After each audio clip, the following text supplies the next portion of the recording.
राधे कृष्णा। आज की कहानी अगर आपने पूरी सुनी और बहुत ही ध्यानपूर्वक सुनी तो आप अपने जीवन में किसी भी कष्ट से, किसी भी समस्या से, परेशानी से, दुविधा से बड़ी ही आसानी से निकल सकते हैं। तो एक छोटी सी कहानी है लेकिन बड़ी ही प्यारी कहानी है। एक सम्राट था।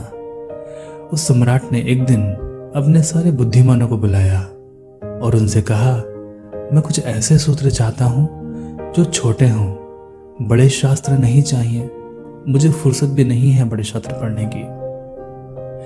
वह ऐसा सूत्र हो जो एक वचन में पूरा हो जाए, बहुत बड़ा ना हो, जो हर घड़ी में काम आए, चाहे सुख हो चाहे दुख हो, जीत हो या हार हो, जीवन हो या मृत्यु हो, हर जगह वो काम आए। तो तुम लोग जाओ और ऐसा सूत्र खोज कर लाओ। अगर तुम नहीं खोज के ला सको तो किसी ऐसे विद्वान को मेरे पास में लेके आओ जो मेरे लिए ये काम कर सके। उन बुद्धिमानों ने बड़ी ही मेहनत की, बड़ा विवाद किया, कोई निष्कर्ष नहीं निकला। वे आपस में बात कर रहे थे। एक ने कहा, हम बड़ी ही मुश्किल में पड़े हैं, बड़ा ही विवाद है, बड़ा संघर्ष है और हम कोई निष्कर्ष भी नहीं निकाल पा रहे हैं। कोई ऐसा सूत्र ना ही गीता में हमने देखा है, ना ही किसी और धर्म ग्रंथ में हमने सुना है। लेकिन सुना है एक सिद्ध महात्मा गांव के बाहर आके ठहरा हुए हैं। बड़े साधु सन्यासी हैं, उनके मस्तक पर एक तेज है, क्यों ना हम उन्हीं के पास चलें। उन्होंने राजा से जाकर बोला, गांव के बाहर एक सिद्ध महात्मा है, उनके पास चलें, वो ही शायद कोई रास्ता दिखा सके। वो सभी लोग और राजा उस सिद्ध महात्मा के पास पहुंचे। वो ध्यान में बैठा हुआ था और उसने एक अंगूठी पहन रखी थी। सम्राट ने उसको अपनी बात बताई। सिद्ध महात्मा कुछ न बोला। उसने अपनी अंगूठी सम्राट को निकाल के दे दी और कहा, इसे पहन लो। इस पत्थर के नीचे कागज का एक छोटा सा टुकड़ा रखा हुआ है, उसमें एक सूत्र लिखा है। वह मेरे गुरु ने मुझको दिया था, मुझे तो इसकी जरूरत नहीं पड़ी, इसलिए मैंने अभी तक खोलकर इसको देखा भी नहीं है। मेरे गुरु ने यह शर्त रखी थी कि जब कोई उपाय ना रह जाए, सब तरफ अंधेरा हो, निरुपाय हो जाओ, कोई दीप तुम्हें जलता हुआ ना दिखाई दे, कोई रोशनी की किरण तुम्हें आती हुई ना दिखाई दे, हर जगह अंधेरा ही अंधेरा हो। जब तुम्हारा दिमाग बिल्कुल चलना बंद हो जाए, बहुत परेशान हो जाए, कोई रास्ता न दिखाई दे, उस क्षण में इसको खोलकर पढ़ना। तो अब तक ऐसी कोई घड़ी आई ही नहीं, उनकी बड़ी कृपा है, इसलिए मैंने इसको खोलकर पढ़ा भी नहीं है। लेकिन इसमें जरूर कुछ राज की बात होगी, आप रख लीजिए, लेकिन शर्त मेरी याद रखना और मुझे वचन दीजिए कि जब तक कोई उपाय आपके पास शेष है तब तक आप इसको खोल के नहीं देखेंगे, और अगर खोलेंगे तो केवल अंतिम घड़ी में, जब कुछ भी आपके पास ना रह जाए, क्योंकि यह सूत्र बड़ा बहुमूल्य सूत्र है।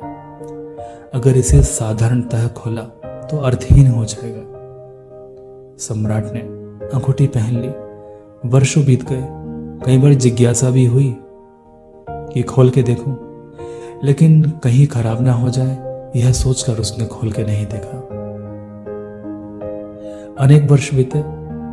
कई वर्षों बाद एक युद्ध हुआ जिसमें सम्राट हार गया और दुश्मन जीत गया और उसके राज्यों को हड़प लिया।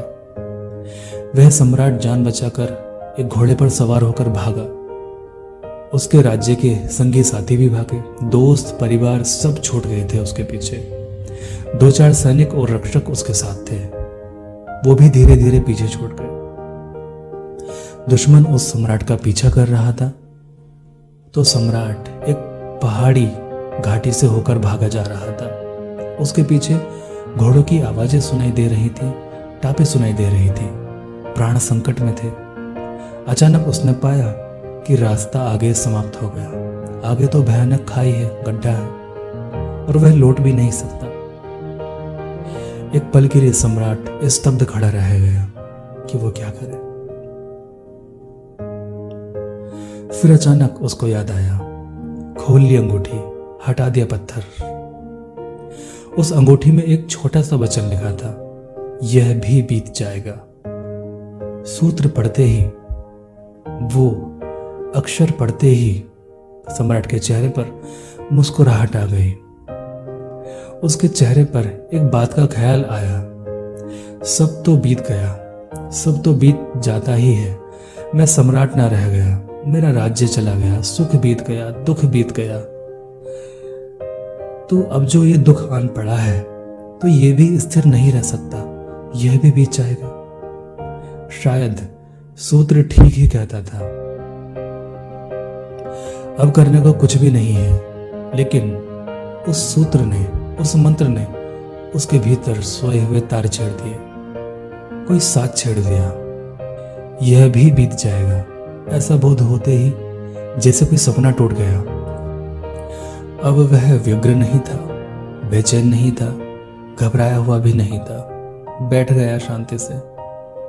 संयोग की बात थी, थोड़ी देर तक तो घोड़ों की टापें सुनाई देती रहीं, फिर वो टापें भी बंद हो गई। शायद सैनिक किसी दूसरे रास्ते पर मुड़ गए थे। घना जंगल और बीहड़ पहाड़, उन्हें पता नहीं चला कि सम्राट किस तरफ गया। धीमे धीमे घोड़ों की टापें दूर और दूर और दूर होती चली गई। सम्राट ने वो कागज का टुकड़ा पत्थर के नीचे रखा और अंगूठी वापस पहन ली। कुछ दिनों बाद उसने अपने मित्रों को वापस इकट्ठा किया, फिर उसने दुश्मन पर हमला किया, फिर अपना राज्य पर जीत लिया और सिंहासन पर बैठ गया। राजा अपने सिंहासन पर बैठा बड़ा ही आनंदित हो रहा था। जश्न का माहौल था पूरे राज्य में। तभी उसने पुनः फिर अंगूठी की याद आई। उसने अंगूठी खोली और कागज पढ़ा और फिर मुस्कुराया, और सारा आनंद, विजय का उल्लास, विजय का दंभ, सब कुछ विदा हो गया एक पल में ही। उसके वजीर ने पूछा, आप बड़े प्रसन्न थे, अब एकदम शांत हो गए हो, क्या हुआ? सम्राट ने कहा, जब सभी बीत जाएगा तो इस संसार में ना तो दुखी होने को कुछ है और ना ही सुखी होने को कुछ है। तो जो चीज तुम्हें लगती है बीत जाएगी, उसे याद रखना। यह सूत्र पकड़ में आ जाए तो और क्या चाहिए जिंदगी में। तुम्हारी पकड़ ढीली होने लगेगी, तुम धीमे धीमे अपने को उन सब चीजों से दूर पाने लगोगे जो चीजें बीत जाया करती हैं। और जो बीत जाती है तो उस पर क्या करना, कैसा गर्व, किस बात के लिए इठलाना, इतराना, सब बीत जाएगा। ये जवानी भी बीत जाएगी और यहाँ इस दुनिया में यह सब बीत जाएगा। ये बचपन, ये जवानी, ये 2 दिन की इठलाहट, ये नाच गाना, ये 2 दिन की तितलियों जैसे पंख, यह सब बीत जाता है। यह 2-4 दिन की चहल पहल और फिर गहरा सन्नाटा और फिर मरण घाट की शांति।